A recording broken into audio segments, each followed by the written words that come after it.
Түзөөдө Лондон, BBC, саламатсыздарбы? Эл аралык жана спорт жаңылыктары менен тааныштырып, Алмаз Чороев. Британия Сириядагы аскердик операцияларга кошулабы? Бул маселе бүгүн өлкөнүн парламентинде добушка коюлат. Кытайдын тынчтык орнотуу күчтөрү Түштүк Суданга жөнөтүлдү. Кытайдын Африка чөлкөмүндөгү кызыкчылыктары тууралуу атайын баяндама. Кандай турган кезде экен, ошол кезден эсен кал Жети күн, жети түн Манас айтуу. BBC бул иш-чарага катышкан манасчылар менен баарлашып келди.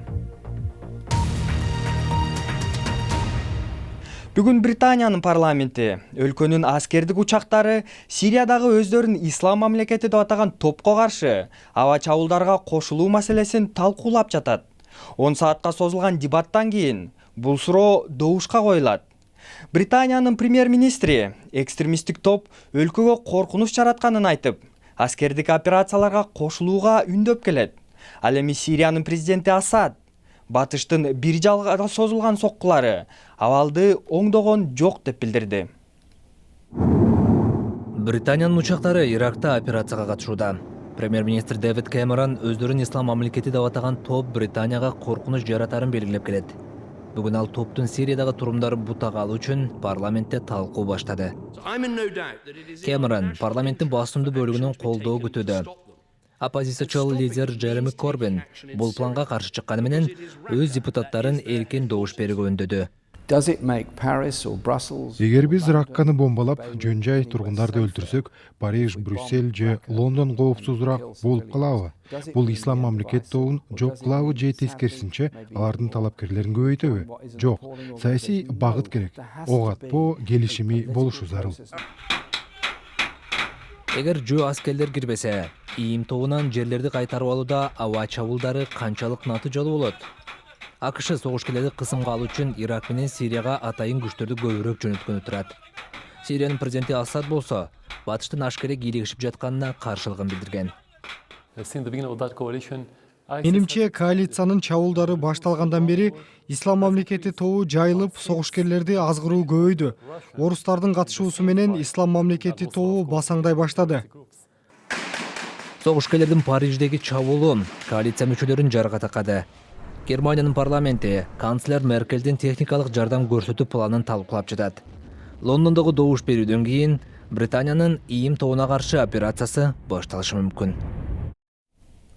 Учурда парламенттеги талкуу уланууда, депутаттар 6 сааттан кийин добуш берип, Британия Сириядагы операцияларга катышабы же жокпу деген маселени чечишет. Бул тууралуу соңку жаңылыктарды биздин интернет сайтыбыздан таба аласыз. Дарегибиз bbc-kyrgyz.com. Эң көп калкы бар Кытай тынчтык орнотуу аскерлерин эң жаш, жаңы эгемендик алган Түштүк Суданга жөнөттү. Бейжин биринчи жолу Бириккен Улуттар уюмунун тынчтык орнотуу күчтөрүнө кошулууда. BBC айтылган күчтөрдү көрүп келүүгө биринчилерден болуп уруксат алды. Аскердик кудуреттин сейрек далили. Кытай жоокерлери Африкада. Алар дүйнөдөгү эң жаш өлкө саналган Түштүк Суданга тынчтыкты сактоо үчүн келишкен. 700 кытайлык аскер Бириккен Улуттардын көзөмөлүндөгү көп улуттуу күчтөрдүн бир бөлүгү. Биз алар менен башкала Жубанын четиндеги гуманитардык кризиске кабылган аймакка бардык. Миллиондогон үй жайсыз адамдар башкалга тапкан лагерге бет алдык. Алар үчүн ар бир күн аманчылык үчүн айгышкан күрөш. Чабуулдар уланып жатат. Эми тургундар кытайлыктарды соодагер гана эмес, коргоочу катарында көрүп калышты. Адатта алар Африкага бизнес үчүн келишет. Азыр алар бизди коргоо үчүн келишти. Мен буга кубанып жатам. Ал түгүл балдар да көк каскачан жоокерлерге үйүр алып калышкандай. Дары-дармек жана жардам сунуштаган Кытайдын Африкадагы пландары көп. Ал Коопсуздук кеңешинде тынчтыкты сактоочу аскерлерди эң көп санда сунуштаган өлкө.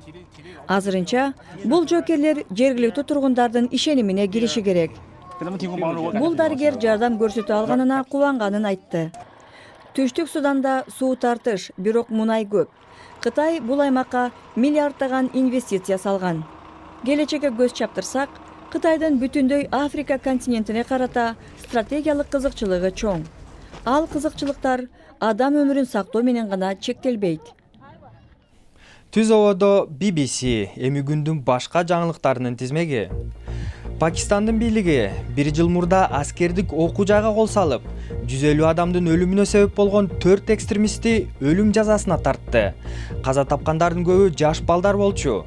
Талибан кыймылынын согушкерлери 2014-жылы Пешавар шаарындагы аскердик окуу жайга кол салышкан. НАТО уюмга 29-мүчө болуп кирүү чакырыгын Монтенегрого берди. Уюм акыркы жолу 6 жыл мурда кеңейген. 16 жыл мурун НАТО Косово согуш учурунда анда Югославиянын курамына кирген Монтенегрого каршы абадан сокку урган. Орусиянын президенти Владимир Путин бул кадамды сындап, айтылган өлкө НАТОго кошулса жооп кайтарарын билдирди. Камерундун коргоо министри өлкөнүн армиясы 100гө чукул экстремисттик Боко Харамдын согушкерлерин жок кылып, туткунга түшкөн 900гө жакын адамды куткарганын маалымдады. Бул сандар тастыктала элек. Акыркы бир нече жылдан бери Боко Харам тобу Нигерияга коңшу Камерун, Чад жана Нигерде чабуул уюштуруп келет. Бишкекте 7 күн, 7 түн Манас айтуу иш-чарасы өтүүдө. Бул 4-декабрда орун ала турган Манас күнүнө арналып өткөрүлүүдө. Бир апталык бул долбоорду Саякбай Манасчы эл аралык коомдук фонду быйыл 2-чи рет уюштурууда. Бишкектен Руфат Эргешев баяндайт. Бишкекте түнкү саат 4:30 бүгүн 7 күн 7 түн Манас айтуу иш-чарасынын 5-чи күнү уланууда. Мен келген маалда жаш манасчы Азиз Биймырза уулу Манас айтып жатыптыр. Ушул саатта дагы манасчылардын Манасын көргөнү, укканы келгендердин саны аз эмес. Ошондо чапай турган кезде экен, ошол кезден эсенкан Бишкекте 7 күн 7 түн тынбай Манас айтылып жатат. Ага өлкөнүн 20дай манасчысы катышып, бир нече сааттар бою токтобой өнөрлөрүн көрсөтүшүүдө. Муну биринчи кезекте мындай деп түшүнүш керек. Бул шоу эмес. Бул концерттик программа эмес. Бул кыргыз элин Манас дүйнөсүнө, мейли Манас эпосуна деп коелу, тартуу. Иш-чара 4-декабрда белгиленүүчү Манас күнүнө карата өткөрүлүүдө. Бир апталык бул долбоорду Саякбай Манасчы эл аралык коомдук фонду быйыл 2-чи рет уюштурууда. Бул жерде 7 күн 7 түн Манас айтылат экен. Телерадиодон укканга караганда жанына келип көрсөңүздөр, бул өзүнчө эле башкача рахат. 7 күн 7 түн Манас айтуу мындан ары жыл сайын өткөрүлүүчү салтка айланганы турат, дешет уюштуруучулар. Манастын күйүүсүнө, ыргагына берилип алып, ушул жерде уктаган жакшы экен, кадимкидей эс алып калдым деп атайын уктап укканы келгендер бар. Ал балким окуяны укпайт, бирок мээсине баягы айтылып аткан, жаңырып аткан сөздөр кааласа каалабаса кулагынан кирип, мээсине сиңип тура турган нерсе. Мындан 2 жыл мурда 2013-жылдын 4-декабрында Манас Семетей Сейтек эпостары Кыргызстандын атынан ЮНЕСКОнун материалдык эмес маданий мурастар тизмесине киргизилген. Жана бул күн Кыргызстанда Манас күнү деп жарыяланган.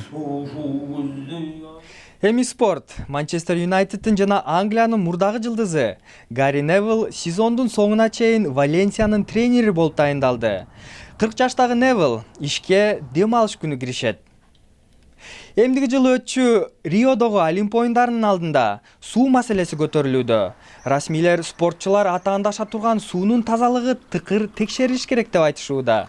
Айрым маалыматтарга ылайык, кайык менен жарыш болчу суу өтө кир деп табылган. Бразилиянын өкмөтү бул жайлар тазаланып жатканын маалымдады. Жаңылыктардын соңунда Facebooktун негиздөөчүсү Марк Цукерберг жана анын аялы Прицилла Чан 1-декабрда кыздуу болуп, компаниядан түшкөн кирешенин 99%-ын кайрымдуулукка бере турарын маалымдашты. Жаш ата-эне кызы жашаган дүйнөнүн оңдогусу келип, каражатты теңчилик, билим берүү жана ошол сыяктуу тармактарга бөлүп берерин билдиришти. Сиздер менен мен Алмаз Чороев болдум. Саламатта калыңыздар.